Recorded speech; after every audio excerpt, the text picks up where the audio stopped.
Tawagin niyo na lamang po ako sa pangalang Almir, Tubong, Mindanao.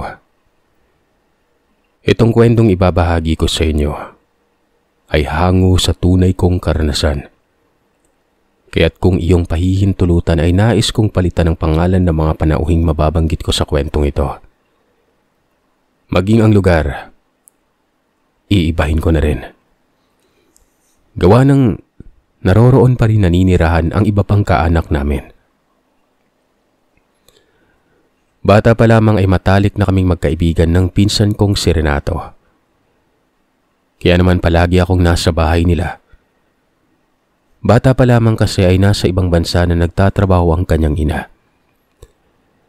Sa hirap kasi ng buhay ay kailangang lumayot mag-ibang bansa ang kanyang ina para may maipang tustos at panggastos sila sa pang-araw-araw. Wala kasing matinong trabaho ang ama ni Renato dahil sa naging baldado na ang kabilang paa nito.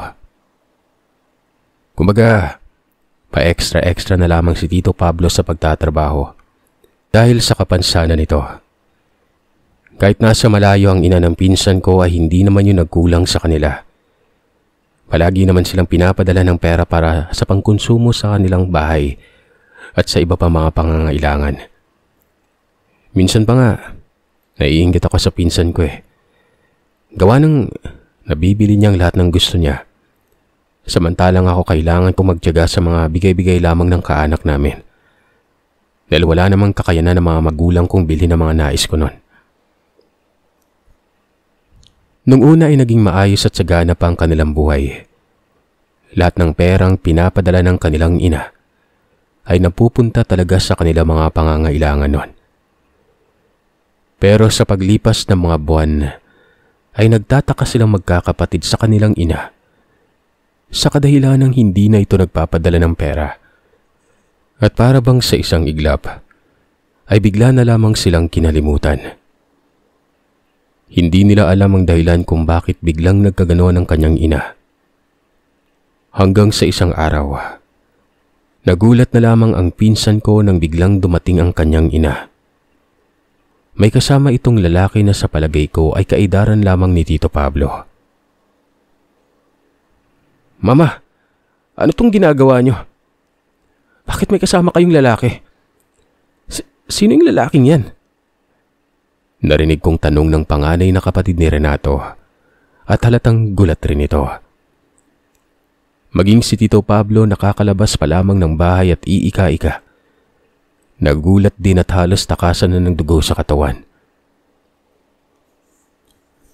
Malumanay nang umiti si Tita Wena at binati ang mga anak nito. Pero si Tito Pablo ay hindi nito pinansin.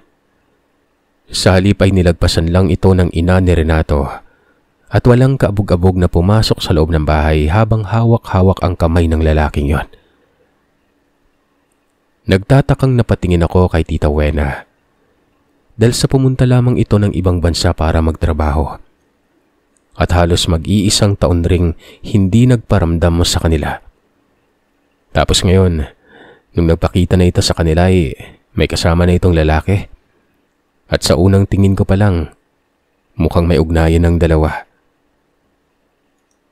Nga pala, nasa edad 16 anyos na ako ng mga panahong ito. Kaya alam ko na ang mga nangyari sa paligid. Isa pa, halos sa bahay na ako ng pinsan ko nakatira dahil sa magkalapit lang naman ng mga bahay ng mga magulang namin nun. "Sandali, ma. Sino yung lalaki niya at bakit pinapasok mo siya nang walang pahintulot kay Papa?" Galit na tanong ni Ate Rowena. Nauutal namang sinabi ng ina na Ate Rowena na sa bahay na nila manunuluyan ang lalaking yon. "Dito na siya manunuluyan, ma? Bakit? Kaano-ano mo ba yung lalaking yan at dito mo na siya sa bahay patitirahin, ha?" Tanong ng pinsan kong si Renato at hindi na nito napigilan ng magtaas ng boses. Diretsahan at may pinagmamalaking sinabi ng kanilang inang ang lalaking kasama nito ay siyang bago nitong kinakasama. Simula sa araw na yon ay magsasama na sila sa iisang bubong at walang pwedeng kumontra kahit ni isa sa mga anak niya. Dahil sa ito umano ang nagpapakahirap na magtrabaho sa malayong lugar para makapagpundar ng bahay noon. Halos pagsakluban ng langit at lupa si Renato matapos tahasang sabihin yon ng kanilang ina. Hindi niya na napigilan pang bulyawan ng kanilang ina noon. Dahil sa ora mismo ay pinalayas ni Tita Wena si Tito Pablo. Sapagkat simula noong mag-asawa sila, ay wala naman raw itong naitulong sa kanya. Kumbaga sa madaling salita, pabigat lamang si Tito Pablo at walang pakinabang. Nang araw ngang iyon ay nagkagulo sa bahay ng pinsan ko. Pilit na pinapalayas ni Tita Wena ang asawa nito. Gawa ng wala nga daw itong silbi at kahit kailan ay hinding-hindi na magkakaroon pa ng silbi. Agaran ko namang pinuntahan ng mga magulang ko at sinabi sa kanilang nangyari. Mabilis naman silang umawat at pilit na pinapakalma ang ina ni Renato. Napilit nang nagwawala at pinapalayas si Tito Pablo.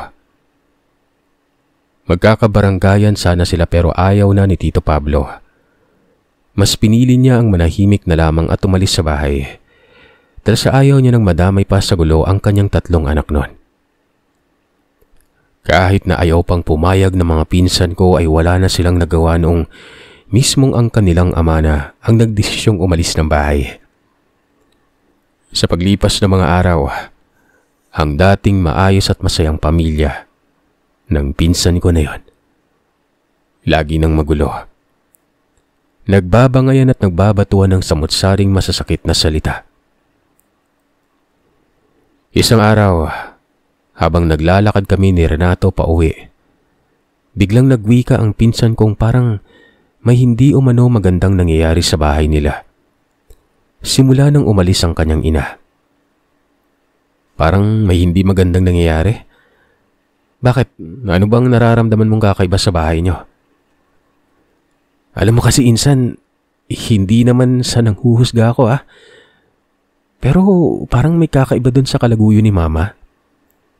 Yung may tinatago siyang sikreto. Bahagya akong natawa sa kanya at sinabing wag niya nang pansinin pa ang tatay-tatayan niya. Kaya lang siguro niya nasasabing parang may sikreto yun dahil namimiss niya lang ang kanyang ama. Sunod-sunod na umiling-iling si Renato at sinabi niyang hindi ko raw naiintindihan ang kanyang nais iparating sa akin. Imbis na pakinggan ko umano siya ay tumawa lamang umano ako at pinagsabihan siya noon. Labo mo talaga insan kahit kailan Saad niya. Ano ba kasing gusto mong sabihin? Diretsahin mo na lang ako. Hindi naman ako manghula para hulaan ko kung anong nangyayari sa inyo Alam mo nung simula nang umalis yung ama mo, hindi na ako natutulog sa inyo, di ba? Tumingin-tingin muna sa paligid si Renato at para bang ayaw niyang may makarinig sa sasabihin. Nang mapagtanto niyang medyo malayo pa ng bahagya ang iba naming mga kasamahang bumaba ng bundok noon. Nagkwento ito sa akin. Aniya, may mga gabi raw na nagigising siya dahil may naririnig siyang mahinang pag-atungal sa labas ng kanilang silid ng kapatid niyang bunso noon. Para umano yung asong nanggagalaiti sa galit. Nagtataka siya at naitanong sa sarili kung kanino ang asong naririnig niya. Gawa ng wala naman silang alagang aso noon. Isa pa, siguradong sigurado siyang angil talaga ng aso ang naririnig niya. Nung una, hindi niya na lang muna pinansin ang ingay na naririnig niya sa pag-aakalang baka may nakapasok lamang na aso sa kanilang bahay at tiyak niya namang palalabasin yon ng kanyang kapatid na si Ate Rowena. Pero habang lumilipas sa mga gabing nagdaan, nagtataka na siya noon. Dahil sa palagi na lamang siyang nakakarinig at para sa kanya, ay hindi na normal ang mga nangyayari. Kaya naman isang gabi, nang magisnan niya na naman ang kakaibang pag-angil ng hayop, naglakas loob na siyang lumabas ng bahay para bugawin yon. Kung sakali mang aso ang hayop na naririnig niya gabi-gabi na umaangil, Pero nanlaki ang mga mata niya. Nang sa paglabas niya ng silid, ay ang kalaguyo ng kanyang ina ang nakita niya sa may bintana. Nakatalikod yun sa kanya. Nakatanaw lamang sa labas ng bintana na parabang ninanamnam nito ang sinag ng bilog at maliwanag na buwan sa kalangitan. Akmang tatanungin niya na sana ang lalaki. Kaya nga lang ay saglit siyang natigilan at napahawak sa seradora ng pintuan ng kanyang silid. Dahil doon niya lang napagtantong ang mga pag-angil na naririnig niya ay nanggagaling mismo sa kalaguyo ng kanyang ina. Anong angil yung pinagsasasabi mo? Baka ungol ka mo. Natatawa at pabirong putol ko sa sinabi niya noon. Totoo nga yung sinasabi ko. Langya ka talaga oh. Napakaloko-loko mong kausap. Giit niya. Nagtanong siya sa akin kung kailan ba umano siya nagbibiro noon. Simulat sa Paul na magkasama kami, ni minsan ay hindi siya nagbibiro pagdating sa pamilya niya. Saglit akong tumahimik at napapaisip noon. Nung magsasalita na sana ako, hindi na yun natuloy pa. Lumapit na kasi sa amin si Mang Caryo at sinabihan niya kaming magmadali ng maglakad dahil dadaan pa kami sa bahay nila. Doon na raw niya iaabot ang sasahurin naming dalawa ni Renato ng araw na yon. Nagmadali na nga kaming maglakad at nalimutan ko na ang tungkol sa pinag-uusapan naming dalawa ng pinsan ko. Hindi niya na rin naman naungkat yon dahil naging abala na kaming dalawa. Sa paglipas ng mga araw at linggo, nagpatuloy pa rin sa pagbabangayan ng panganay na kapatid ni Renato at ang kanyang ina. Saktong naroroon rin ako sa bahay nila ng araw na magbangayan ng mag-inang yon. Kaya naman gaya ng pinsan kong si Renato, nagbingi-bingihan na lamang din ako. Itinuloy na lamang namin ni Renato ang pagkikwentuhan at hinayaang ang kanyang kapatid at ang inang nagbubunganga. Maya-maya pa, may kumatok sa pintuan ng kanilang bahay. Nung pagbuksan ng pinsan ko ang pintuan, bumungad sa amin ang babaeng hindi naman katandaan. Tansya ko pa nga noon ay nasa 40 mahigit pa lamang yon. Simple lamang ang kasuotan ng babae na ito. Mahahalata mo sa kanyang may pinagdadaan ng mabigat na problema. Ako na ang unang nagsalita at tinanong ko kung sino siya at kung ano ang kailangan niya. Pareho naman kaming nagulat ng pinsan ko na magpakilala sa amin ng babae. At nalaman naming asawa ito ng kalaguyo ni Tita Wena. Nandiyan pa yung nanay niyo? Pakiusap, sabihin mo naman sa kanyang ilabas niya yung asawa ko eh. Gusto ko lang siya makausap. Napagkamalan pa nga akong kapatid ng pinsan ko noon. Tiningnan ko si Renato. Gawa ng hindi ko naman alam ang isasagot. Mangiyak-ngiyak na nakiusap sa amin ng babaeng tulungan umano namin siyang kumbinsihin ang asawa niyang umuwi na sa bahay nila. Dahil naghihintay ang mga anak nila at hindi na alam kung ano ang gagawin. Pasensya na po, hindi ako taga dito eh. Bisita lang po ako ng pinsan ko. Tumingin ang babae sa pinsan ko at todo pakiusap ditong palabasin ang asawa niya. Gusto niya lang itong makausap at kumbinsihin na bumalik na sa bahay nila noon. Alam kong nandito yung asawa ko. Marami nang nakapagturo sa akin na dito ko siya makikita kasama yung babaeng kalaguyo niya. Sige na, tulungan niyo na ako, pakiusap po. Walang mangyayari sa inyo masama kung tutulungan niyo ako. Aniya, at hindi na nito napigilan pa ang sariling umiyak. Nang tingnan ko ang babae, malayong malayo ang itsura at pananamit niya sa tiyahin ko. Mahahalata mong probinsyana ang babae dahil sa simpleng kasuotan nito. Samantalang si Tita Wena naman ay daig pa ang nagtatrabaho sa club kung makapagsuot ng damit na halos makita na ang kanyang kaluluwa. Grabe rin kung makapaglagay ito ng kolorete sa mukha. Nakita kong hindi makatingin ng diretso sa amin ang babae. Malikot ang kanyang mga mata na parabang mata yun ng manok. Kakaiba rin ang amoy na lumalabas sa katawan niya. Nakakasulasok yun sa ilong. Kapwa naman kami napaigtad ni Renato nang marinig namin ang matinis na boses ng kanyang ina mula sa likuran namin noon. Nagsisisigaw ito at pinapaalis ang babae noon. Ang lakas naman ng loob mong pumunta dito sa teritoryo kong babae ka. Umalis ka dito. Kung hindi, ipapadampot kita ng barangay. Galit na wika ng ina ni Renato at dinuro-duro pang babae. Nainis ako sa ginawa ni Tita Wena dahil siya na nga ang kalaguyo. Aba, siya pa ang may ganang magalit ng ganon. Kung duruhin niya ang babaeng nagpakilalang Laura, ay ganon-ganon na lang. Sandali lang ho. Hindi ko na naituloy pa ang sasabihin ng magtatatalak na naman ang tiyahin ko. At kung ano-anong masasakit na salita ang mga pinagsasabi niya sa babae. Umuwi ka na sa kung saang lupalop ka man ng gagaling babae ka. Dahil kahit kailan ay hindi na babalik pa sa iyo ang asawa mo. Bulyaw ng tiyahin ko. At itinulak pa ang babae palayo sa pintuan. Sandali lang. Gusto ko lang naman makausap yung asawa ko eh. Nakikiusap ako sa iyo. Sabihin mo sa kanyang nandito ako at nakikiusap na bumalik na siya alang-alang sa mga bata.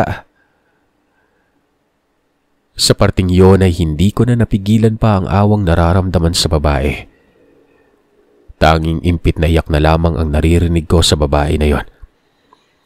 Habang patuloy lamang ito sa pagmamakaawa. Ako'y tigil-tigilan mo sa kadramahan mong babae ka ha. Kahit kailan hindi na babalik sa iyong asawa mo.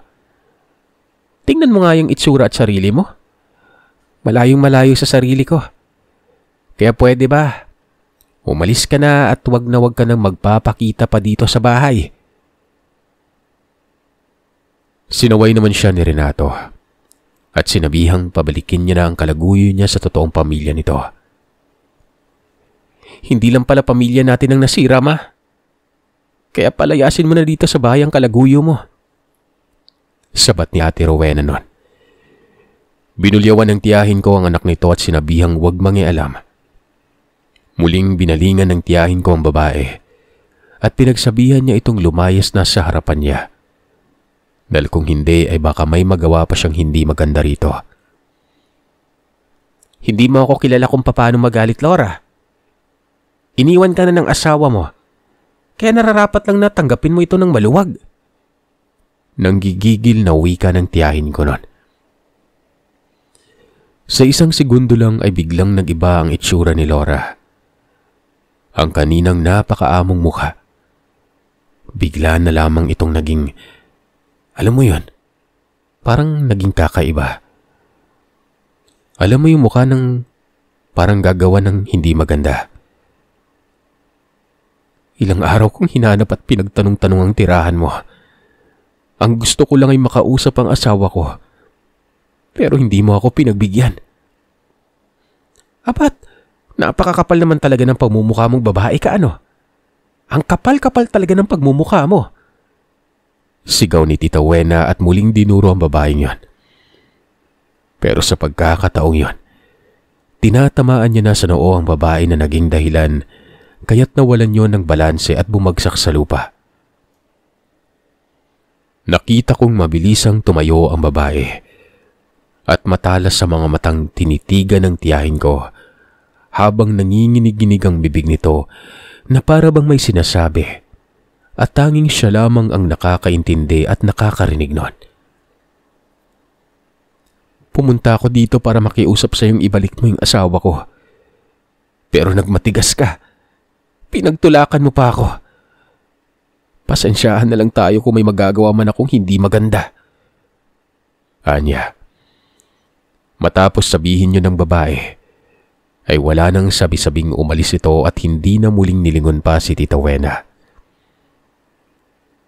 Simula ng araw na yon, ay naging mas tampulan na ng usapan ng tiyahin ko. Ikinahihiya na rin siya at halos isuka na ng mga kapatid niya. Lalong-lalo na ng aking ina. Halos ayaw na nga niya akong papuntahin sa bahay ng tiyahin ko dahil sa tindi ng galit na nararamdaman niya. At sa kahihiyan na ring dala ng tiyahin ko sa baryo namin. Isang araw, nagulat na lamang ako nang malaman kong may sakit si Tita Wena. Bihira na lamang kasi ako pumupunta sa bahay nila. Nakita kong namamaga ang kaliwang balikat ng tiyahin ko. Laylay na yon. Nagkaroon na rin siya ng butlig sa buong katawan na parabang tinubuan ng maraming pigsa at nagsisipagputukan ng iba. Nagkaroon din siya ng mga butlig sa ulo at unti-unti nang nalalagas ang kanyang buhok na akala mo ay may sakit na tipos nun. Nang tanungin ko naman ang pinsan ko kung ano ang nangyari kay Tita Wena, ang tanging sagot niya lang ay hindi niya alam. Marahil ay kinarma na ang kanyang ina dahil sa ginawa nitong panloloko sa kanyang ama. Karma? Naniniwala ka ba doon? Tanong ko. Oo naman insan. Naniniwala ako sa karma at malamang sa malamang isa na yung nanay ko sa mga kinarma. Dagdag niya pang wika. Hindi lamang yon dahil gabi-gabi na umano siyang nakakarinig ng isang nakakapangilabot na huni ng ibon. Kada magdadapit hapon na ay may nakikitang ibon ng bunso niyang kapatid.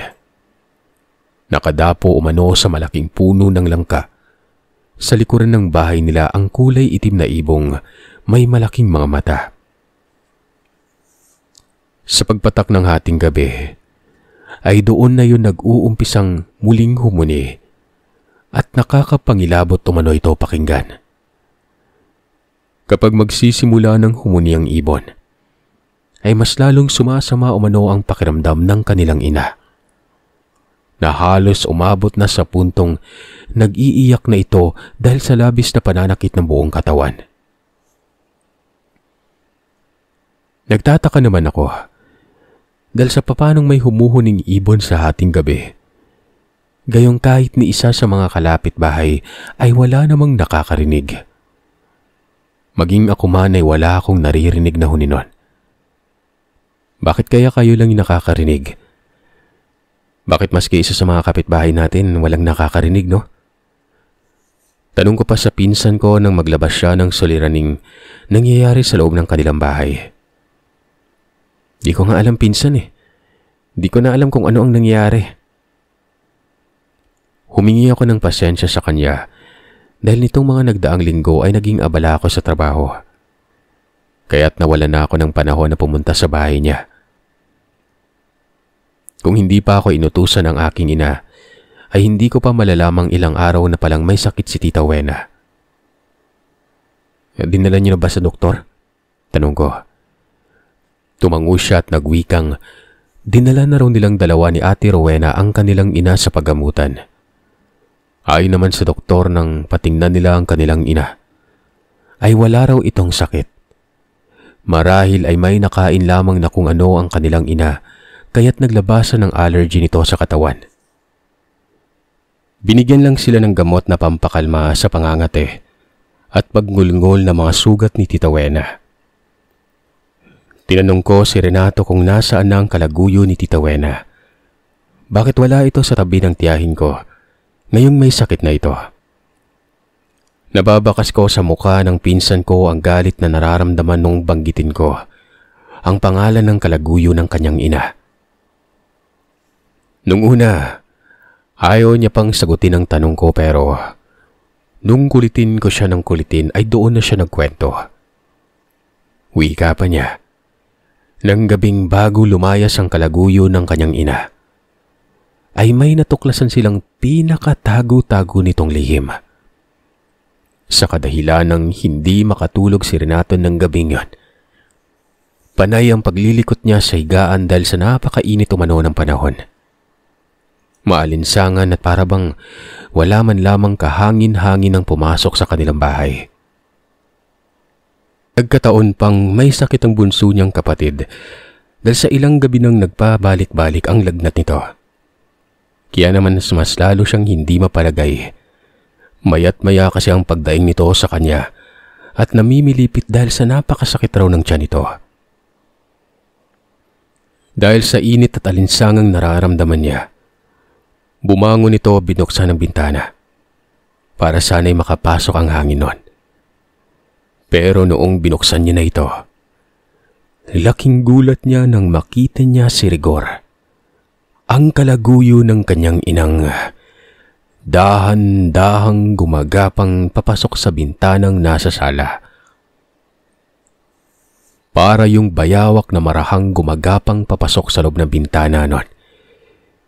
Kitang-kita niya kasi yun mula sa bintana ng kanyang silid dahil medyo magkatabi lamang yon. Dahil sa gulat, ay mabilis niyang isinara ang bintana ng kwarto at patakbong lumabas ng bahay. Nang makalabas na siya ng kwarto, nang hilakbot siya at halos hindi makapaniwala sa kanyang nakita. Dahil naabutan niyang nasa tabi ng bintana si Rigor. Patayo pa lamang ito. Punong-puno ng maliit at maitim na balahibong aakalain mong balahibo ng pusa ang katawan. Nanlilimahid rin ito sa langis na animoy pinangligo na nito. Naninilaw ang mga mata na parabang may sakit itong hepa at ilang araw na lamang ay malalagutan na ng hininga. Nakaangil ang lalaki habang nakatitig sa kanya.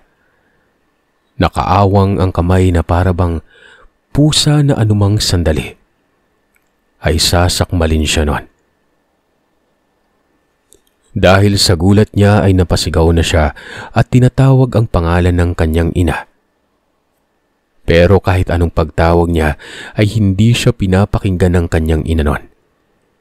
Kaya naman ang ginawa nito, bago pa man siya sunggaban ng lalaki, ay mabilis na siyang tumakbo sa kusina at kinuha ang itak na nakasukbit.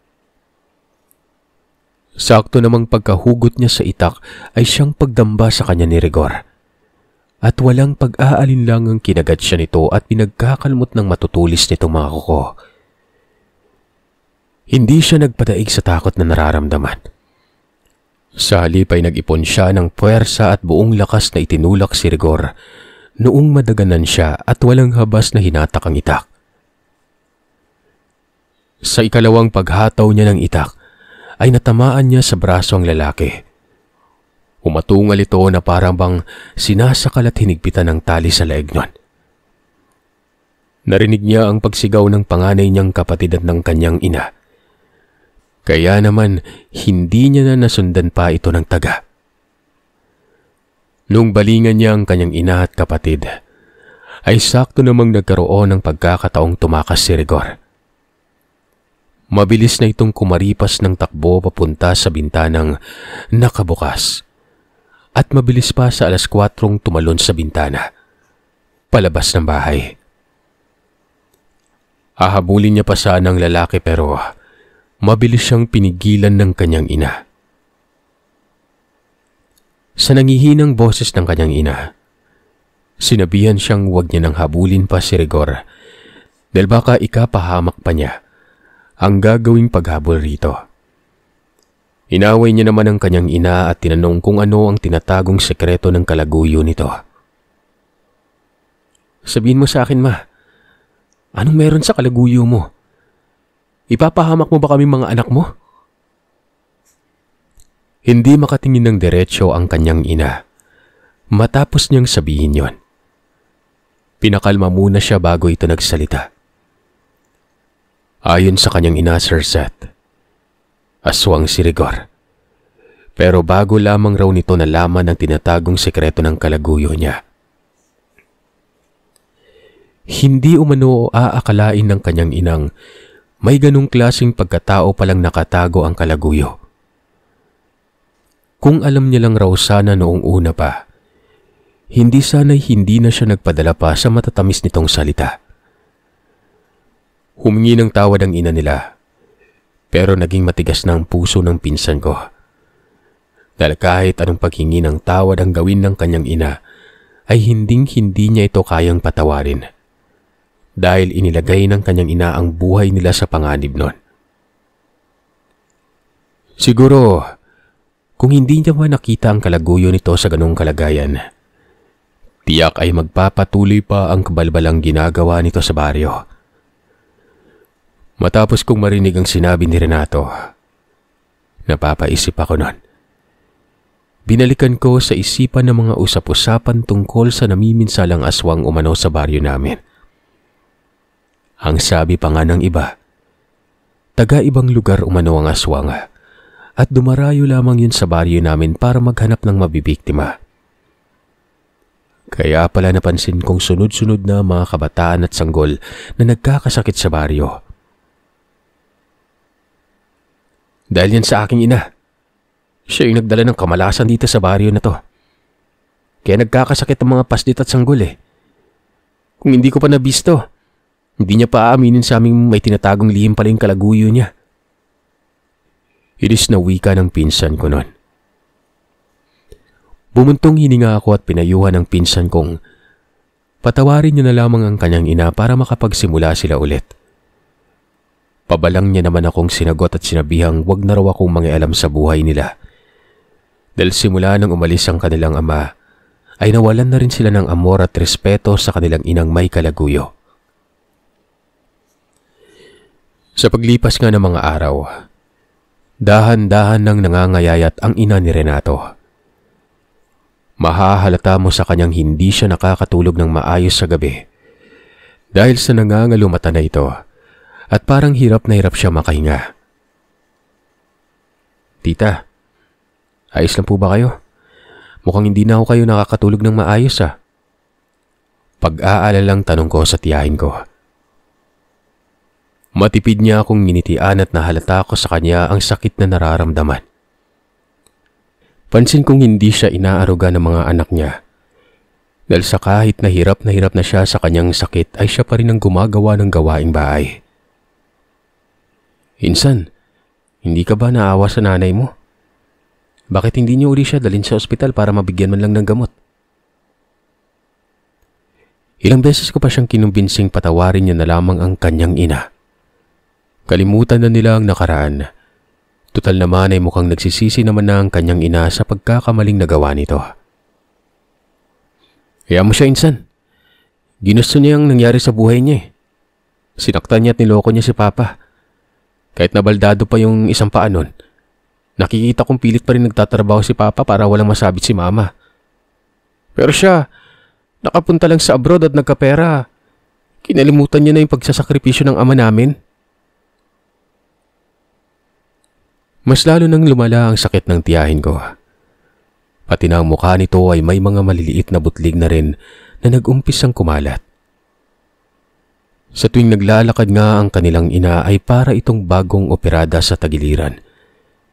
Sa kadahilan ng dahan-dahan na itong maglakad na nakayuko habang sapu-sapu ang tagiliran nun. Naroroon kasi ang napakalaking bukol na hindi pa pumuputok. Kaya yun ang iniinda ng kanilang ina.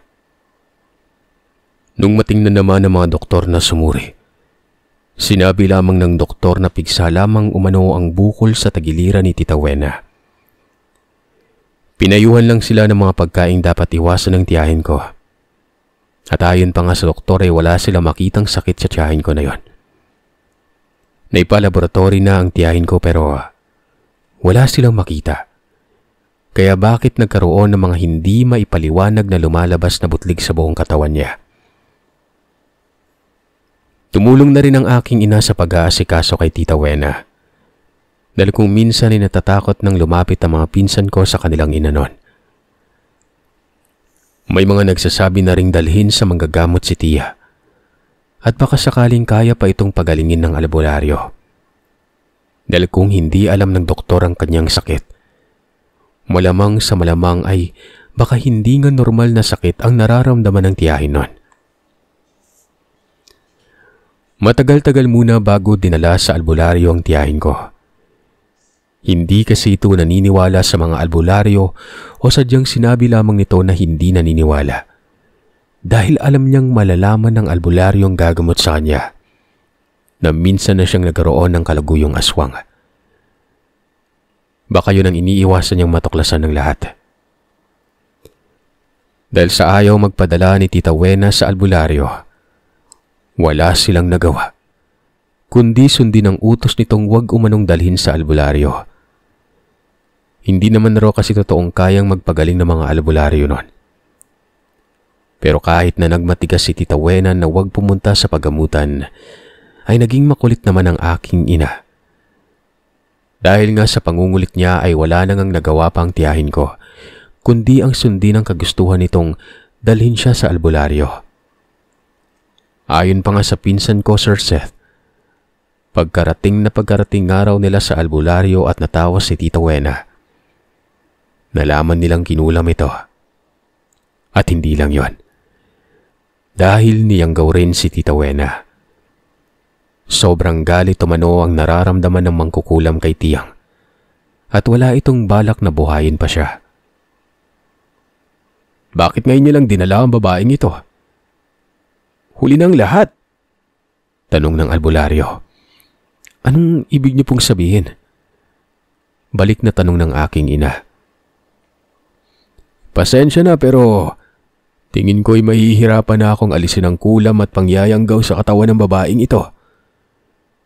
Kung sakaling matatanggal ko man ang kulam o ang pangyayanggaw na ibinaon sa kanyang katawan, hindi ko maipapangakong gagaling pa siya. Hindi na magtatagal ang kanyang buhay. Sandali ho, baka naman po may paraan pang gamutin ang aming ina.